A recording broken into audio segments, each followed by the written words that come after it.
World Report on NewsX World. Let's take a look at some of the top headlines of the hour. India and the European Union finalise a free trade agreement after 2 decades of talks. EU chief Ursula von der Leyen says the deal creates a 2 billion person market. In a visit to Beijing, Finland's Prime Minister says China can help Russia's war by pressuring President Putin. President Xi calls for upholding an uncentered global order. Meanwhile, Russian attacks across Ukraine kill 4 people and wound nearly 24. President Zelensky says the strikes undermine peace efforts and calls for more pressure on Moscow. Top federal immigration leaders begin leaving Minneapolis after a second U.S. citizen is fatally shot by officers. The White House turns to border czar Tom Homan to take control as tensions remain high. North Korea launches 2 ballistic missiles towards the Sea of Japan, according to Japan and South Korea. The projectiles splashed down outside Japan's ease in Pyongyang's second test this month. China says it is ready to deepen cooperation with Britain as Prime Minister Keir Starmer visits this week. Starmer is set to meet President Xi and other senior Chinese leaders. France backs a ban on social media for under-15s under a new bill. The EU says it will be responsible for enforcing age verification on platforms. One battle after another and Sinners top this year's BAFTA shortlist. Both films also dominate Oscar nominations ahead of the March ceremony. We start this hour in South Asia, and India and the EU have concluded a landmark free trade agreement that will sharply reduce tariffs on a wide range of goods, reshaping trade and consumer prices between the two economies.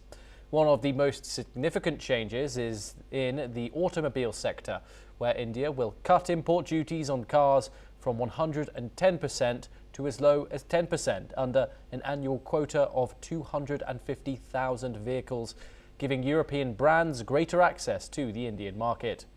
The FTA also brings major tariff reductions in the food and beverage sector. Tariffs on European wine will drop from up to 150% to as low as 20 to 30% over time, while spirits duties fall to around 40% and beer tariffs decline to about 50%, making these imports significantly cheaper for Indian consumers.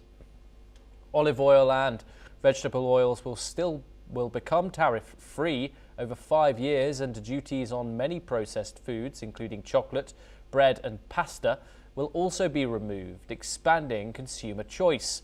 The agreement is part of a broader push to boost trade, already valued at nearly $190 billion, and deepen economic ties. Joining us now to discuss this is Dan Perry, an international affairs expert, joining us live from Tel Aviv. Thank you very much for joining us, Dan. Of course, it's always a pleasure to talk to you here on the programme. A huge day in New Delhi between the 27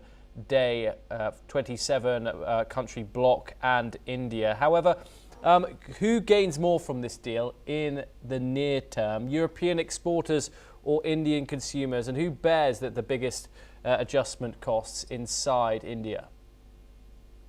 I think Indian consumers are going to be significantly affected by the tremendous cheapening of European goods, especially in food and beverage. The EU is India's biggest trade partner. India is only one of major trade partners for the EU, so I think India will have the biggest impact. And I realize there are some concerns on the part of domestic Indian industry about facing greater competition from abroad and from Europe. But of course, for the consumer, it's very good news. It reminds us that tariffs are always paid by the consumer and not by the country whose goods are being tariffed, something that Trump consistently misleads the Americans about. I think if you zoom out a little bit and look at this rather astonishing deal that concludes 20 years of talks and basically creates a 2 billion person market that currently has trade of around, in goods and services, of almost 200 billion. It's clearly not just an economic move, but a political one. And if coupled with Canada's moves to reach partial tariff deals with China, and if you consider that quite unusually, this move by the EU is accompanied by a security and defense partnership, it's very difficult not to see all this as, and some as a reaction to the position of the U.S. that views alliances, including trade alliances, with indifference, weaponizes tariffs, deploys tariffs in a way that I do believe is illegal under American law, and the Supreme Court has yet to decide on this. And on the whims of a president or in reaction to geopolitical issues as pressure. Remember that Trump proposed 100% tariffs on Canada because of the suggestion that they're going to do a broader deal with China. Well, that would be devastating to the U.S. housing industry because they depend on Canadian lumber. Basically, all of this is a global readjustment to essentially circumvent the U.S. at a time when the U.S. appears to be doing everything in its power to remove itself from global supply chains and from the global economy. And Dan, of course, the world's two biggest economies, huge trading partners for both the EU and India. How will Beijing and Washington be looking at this deal? Well, I mean, if Washington is intelligent, it will be looking at it with great concern. But I can no longer predict what Trump will do or what he will say, and oftentimes what they say does not really reflect what the people running the economy behind the scenes in America think. I'm sure they're scandalized, and generally the American establishment is scandalized by the way Trump is deploying tariffs. And a major issue coming up that is weirdly underreported is a Supreme Court decision on whether tariffs are illegal. Just to bring viewers up to date, tariffs are the gift of Congress. Congress imposes tariffs. There was a 1960s a loophole that enabled the president to impose tariffs in cases of a specific pinpoint economic emergency. So Trump has declared all of world trade an economic emergency, and the Supreme Court, which to a degree has been bought and paid for by the Republican Party, will need to decide the degree to which they're willing to justify anything done by the U.S. administration. And I have my suspicion that they're going to draw the line, because the damage being done to Americans, American consumers, American importers, America's position in the world is so stupendous. And the implication based on what Trump says is that he doesn't understand how tariffs work. And we see now this huge coming together of the EU and of India, which will make Americans face higher prices and fewer choices and less trade. I have to think that the Supreme Court is going to take a stand, but we shall see. As for China, sure. I mean, China logically is also challenged by this, but China is so benefiting by the U.S. position on tariffs and on hostility to their own geopolitical and trading partners that the past year has been a net gain for China. China has seen a rise in trade, not just with the EU, but also with the UK, which, of course, and wisely is no longer in the EU. China is busily building all kinds of structures, bilaterally and also regionally, to promote and increase trade. And of course, China is eating the Americans' lunch when it comes to electric vehicles and also, I fear, increasingly AI. Dan, do stay with us. Just bear with us as we've got some sound bites coming in from the signing ceremony today. Yes, this is a broad deal covering a lot of different trade between the countries. So it's going to cut out a lot of tariffs that are now imposed on EU imports to India and, of course, Indian exports to the EU. Some notable ones are, for instance, that tariffs on cars being exported from the EU are going to be cut from about 110%, as it is today, down to 10% on a quota of 250,000 cars.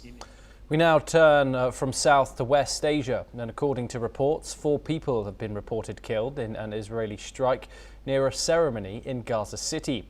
The The strike took place in the eastern Tuffah neighbourhood, close to the ceasefire line near Al-Batch Cemetery, the same area where Israel recently located the body of hostage Ran Gavili. The Israel Defense Forces have not immediately commented, but have previously said such strikes respond to ceasefire violations. Gaza's Hamas-run health ministry says hospitals received multiple casualties over the past 24 hours without detailing their identities or status. Meanwhile, the ministry also reported the death of a 12-year-old infant from cold exposure, the 11th child to die this winter as the humanitarian crisis in Gaza deepens as days go on. Let's take a listen into what some residents had to say. ساحة حرب العادة كل يوم شهداء كل يوم إصابات كل يوم اعتقالات كل يوم خبط رقع ما بتعرف مين بيجيك يطلق النار لسه لحد الآن احنا في حالة حرب احنا هني ودنا اللي بيحكوا عليها هذه ما في ودنا بالمرة احنا عندنا أطفالنا لا بيعرفوا يناموا حريمنا رجالنا أطفال كل العالم مش تنام.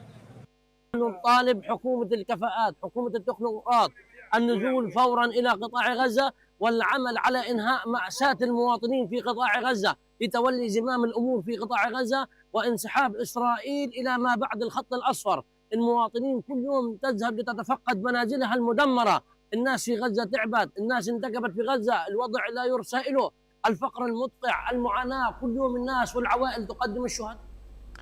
Dan Perry joins us once again to discuss these developments. Dan, of course, it's been less than 24 hours now since Ran Gavili was found and his body was taken back over to Israel, to his family. However, violence reportedly still continues in the Gaza Strip, with 4 people being killed today.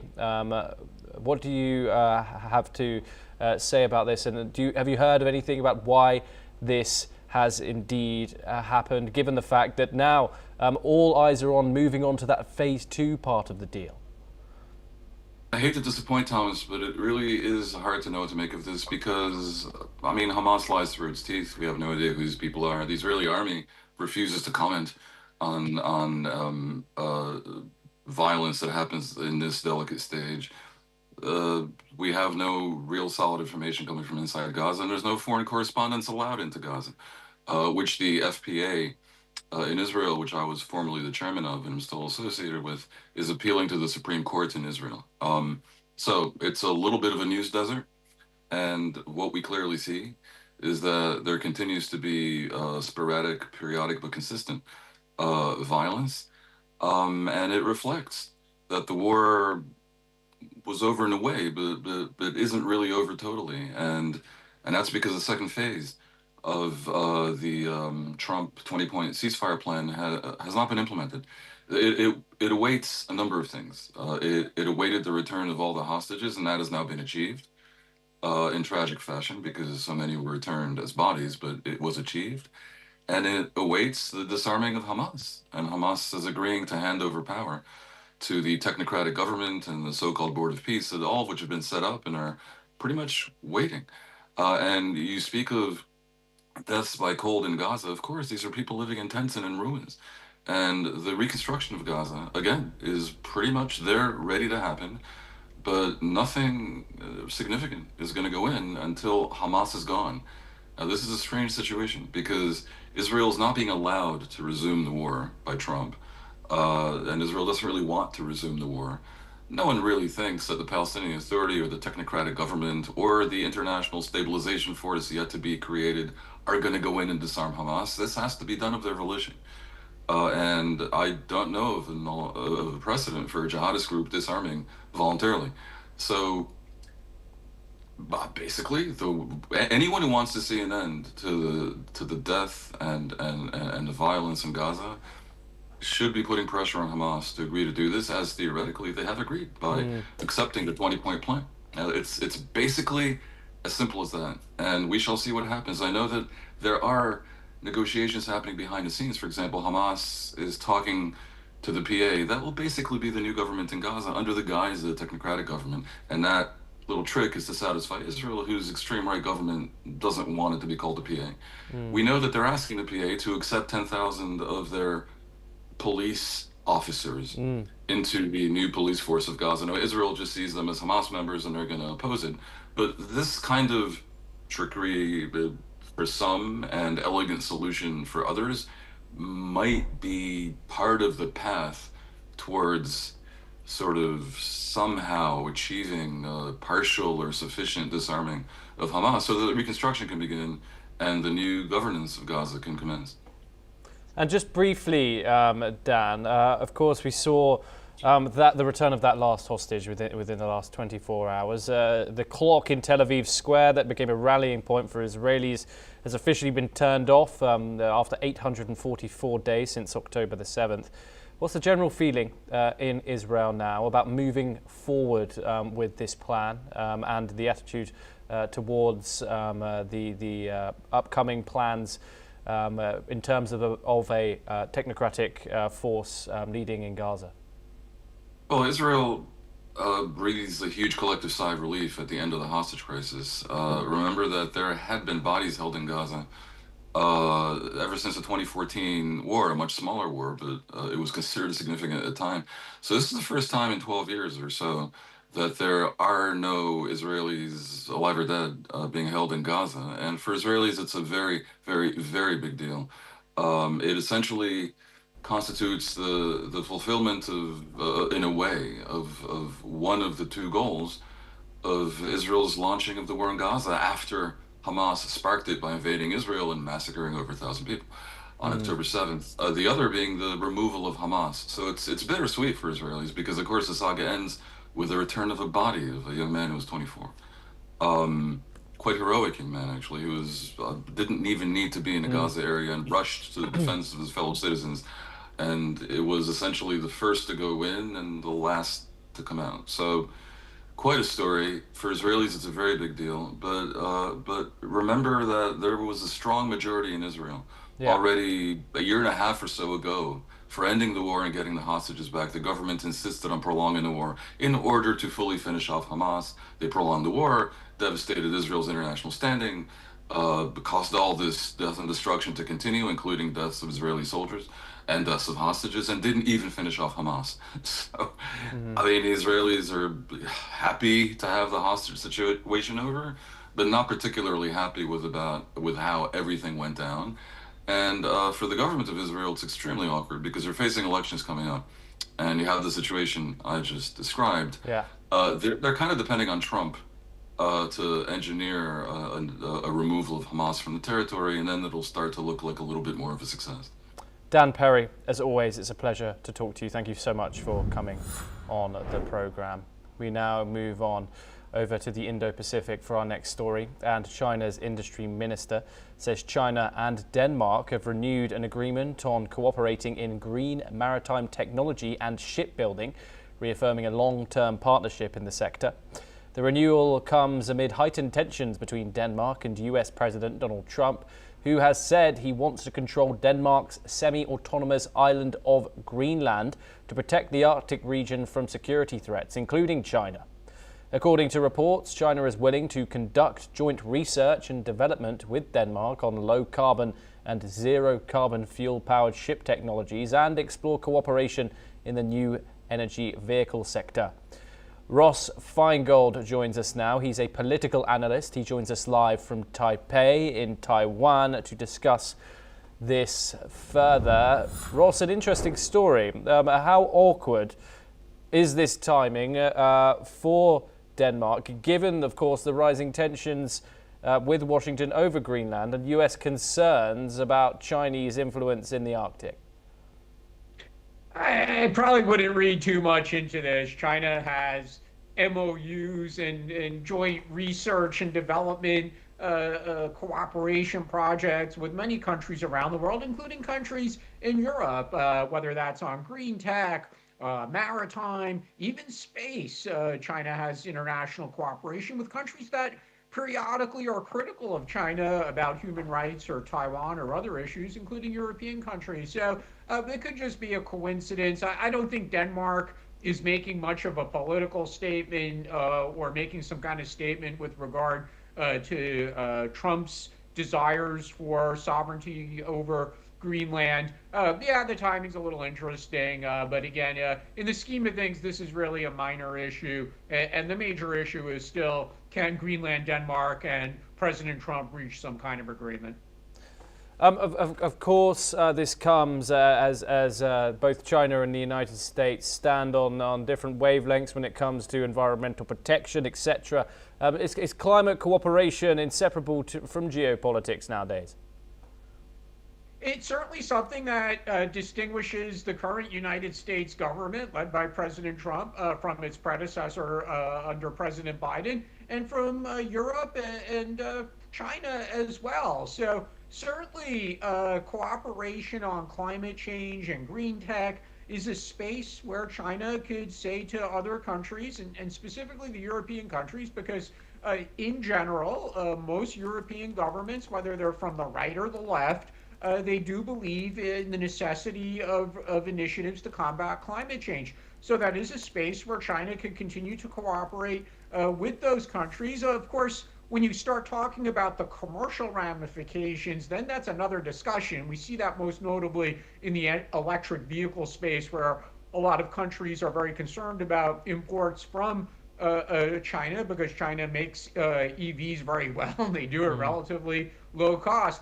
So the science side, yes, for sure. This is an issue where China has an opening to deepen cooperation with European countries, with countries that are normally friendly to the United States. But the commercial ramifications are a different discussion. Ross, of course, we've seen many European countries either meet or soon to meet Chinese officials, visit China within the past couple of weeks or so. We, of course, see Carney visit Beijing, sign some deals there. We have the Finnish Prime Minister in Beijing right now. We have this, and of course we've got Starmer visiting China within the next few days. How do you assess how the European powers are walking that diplomatic tightrope between, most of which of course see the Beijing as a national security threat, but also of course can't ignore its influence in trade? How do you assess that?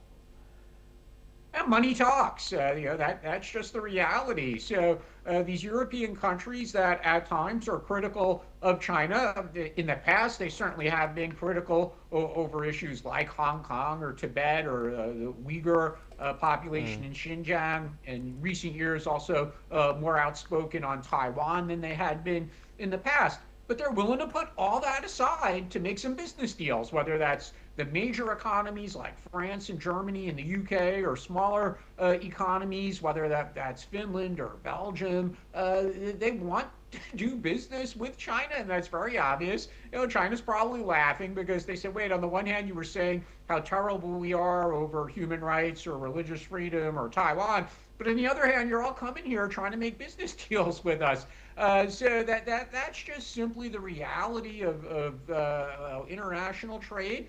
These European countries, they want to sell to China. They don't want China to sell too much to them, and they've been complaining about that and the so-called overcapacity of Chinese factories shipping their low-cost products around the world. But it's very, very clear that European countries want to sell their goods and services into China, and they still look at China as a market with a lot of potential going forward. Ross, do stay with us as we have further updates coming out of Europe. And France has passed a bill in its lower houses of parliament that would ban social media use for individuals under 15. The European Commission has confirmed that while France has the right to impose this digital age limit, the responsibility for enforcement will lie with the EU. Commission spokesman Thomas Regner explained that large online platforms must adhere to national laws, including age restrictions.